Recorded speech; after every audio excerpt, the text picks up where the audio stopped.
Frontiers and Pioneers in association with Sempra LNG.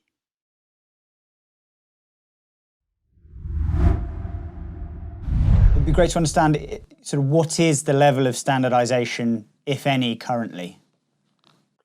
Actually, this is the point because there is no real standardization today, and for the carbon claim in LNG, the LNG market is suffering for this lack of transparency, standardization. Today, it's a bit Wild West, and this is the ambition of climate neutral commodity is to establish the first independent certification standard for climate neutral on commodity transaction. Hello and welcome to LNG TV in this episode of Frontiers and Pioneers, brought to you in association with Sempra LNG. I'm Ali Vance and this is Will Dawson. It is a pleasure to be joined by Sebastien and Christophe, Riedi, two of the founders of Carbon Neutral Commodity, a new independent certification standard for carbon neutral commodity transactions. Paul is a former energy trader, an expert in carbon markets, and an advisor on energy transition programs to institutions. Christophe is a former shipping executive and General Secretary of the Commodity Trade Association. Along with Gia Robinson, ex-Chief Risk Officer at BP, they are Climate Neutral Commodity. Gentlemen, thank you very much for joining us. Hi. Hello, Ali. Hello, William. Well, guys, I'll kick off because really, what is the mission of Climate Neutral Commodity? So climate neutral commodities mission is to provide standardization, transparency, verification, but also credibility in claims for carbon neutral transaction. CNC, so Climate Neutral Commodities, is a new Swiss-based initiative helping the industry to respond to the demand for carbon neutral commodity via an independent and transparent certification standard. Actually, we developed a certification protocol for carbon neutral commodity transaction from production to delivery or from production to end use. And this is based on 3 pillars. So let's say based on the recognized standard for CO2 footprint calculation, high quality carbon credit, and also third-party verification. So in terms of specifically focusing in on LNG, as we all know, sort of by its nature is not carbon free. When it comes to kind of carbon reduction and tackling emissions, not all LNG is equal. But what can be kind of done about that? Yes, you're right, William. Definitely, LNG is not a carbon-free fuel, and that's a fossil fuel, but with a lower carbon footprint than coal or fuel oil, for example. But LNG is part of energy transition solutions as a response to the inherent intermittency of renewable energy. And also, that's a solution to reduce the emissions in transport. So that's not a free fuel, but a part of the solution. And as you say, and you're right, all LNG is not equal, and the embedded greenhouse gases differ a lot from an LNG life cycle to another.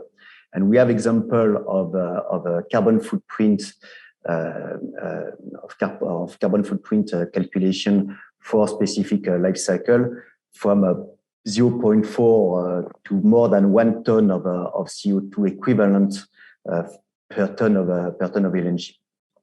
And so there is something that we are meeting in the industry now, that LNG procurement is now more and more based not only on the price but also on the carbon footprint of the LNG. And suppliers now are competing on the carbon footprint generated from the gas extraction, the logistics, the liquefaction, up to the delivery, as Christophe said. And in this case, it's important that the carbon footprint measurement and reporting is done based on recognized standards, not only for carbon dioxide but for all the other greenhouse gases like methane. And that's probably why we're hearing so many terms like green LNG, carbon neutral LNG cargo. But what are the factors really behind this demand? Why are there so many names out there? Actually, two weeks ago, Financial Times recorded around 30 green or carbon neutral cargo that have been announced in the market. And in our side, we focus this number to grow significantly in the coming months as we see more and more producer and trader also developing this carbon neutral LNG offer. And for us, there is three main reasons for doing this.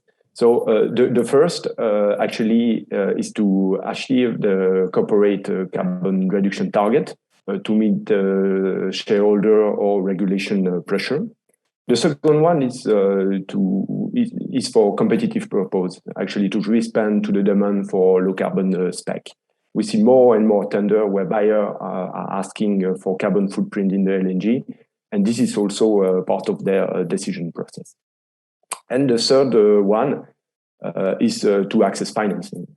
At CNC, we meet more and more banks that are asking their client, actually it could be producer or trader, to prove their commitment and real action to reduce their carbon footprint of their activity.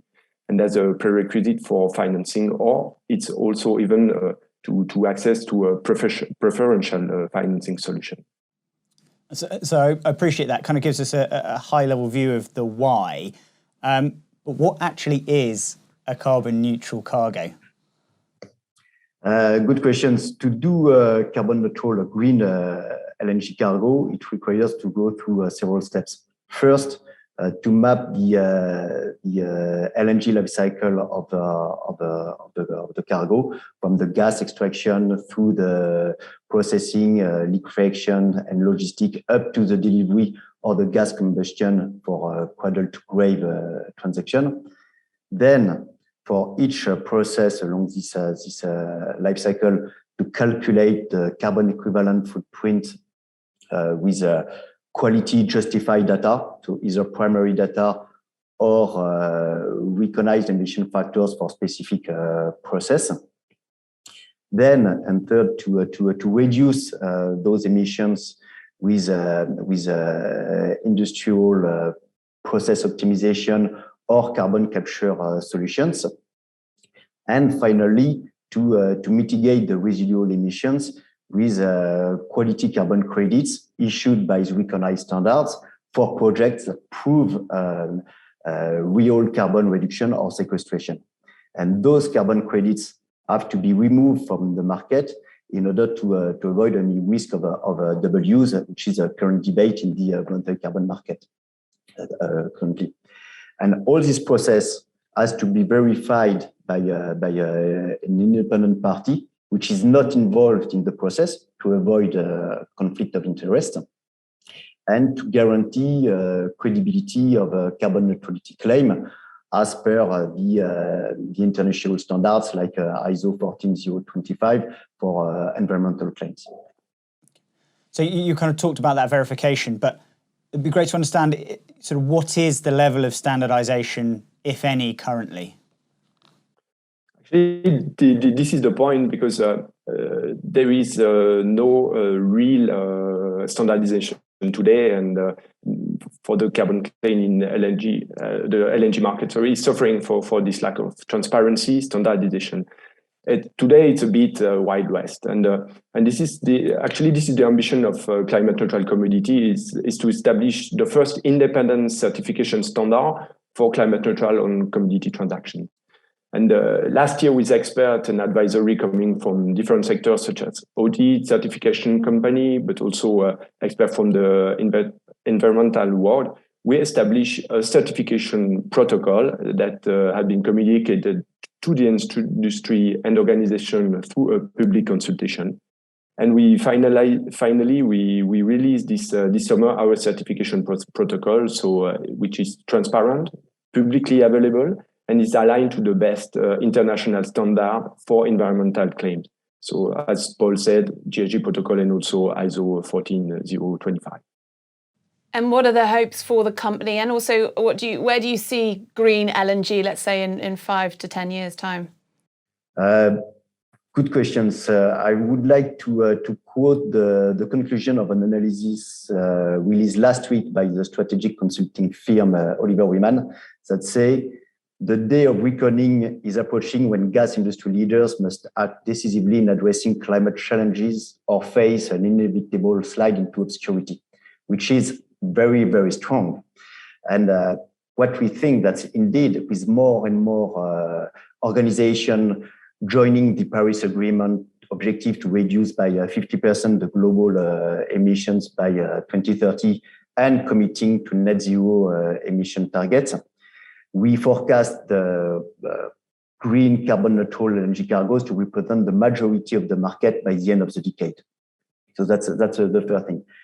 The second point is that in the same way as there are initiatives working to standardize the voluntary carbon market, there will be a standardization in green or carbon neutral LNG contracts.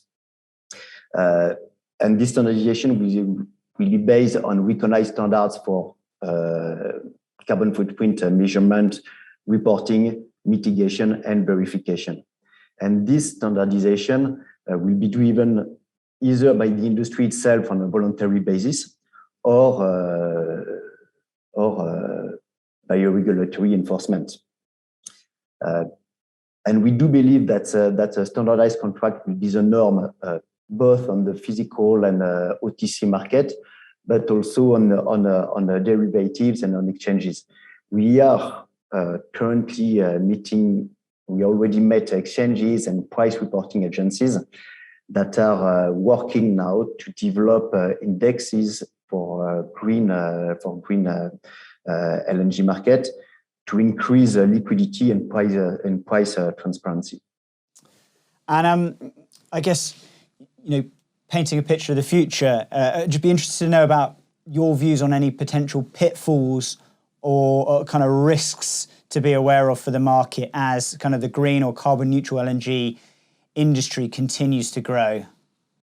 Yes, that's a good question. So the green LNG market is definitely a promising market, but all the underlying concepts, notions, and even processes to measure and mitigate the carbon footprint are very complex, even for people that are 24/7 involved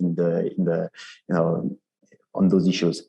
And the risk of reputational and even financial backlashes is very, very strong if carbon neutrality is not real or not reached in with a robust approach. And so that's why at Climate Neutral Community, we developed and provide an independent, transparent third-party certification, but we also advise and support companies in understanding those underlying concepts and defining their strategy to start their journey to carbon neutrality. Brilliant. Thank you, Paul and Christophe. Thank you so much for joining us. Fascinating stuff and such a hot topic at the moment. So thank you and good luck with CNC over the next few years. Thank you. Thank you. And thank you for watching this latest episode of LNG TV's Frontiers and Pioneers. From Will and myself, it's goodbye and we'll see you next time. Frontiers and Pioneers in association with Sempra LNG.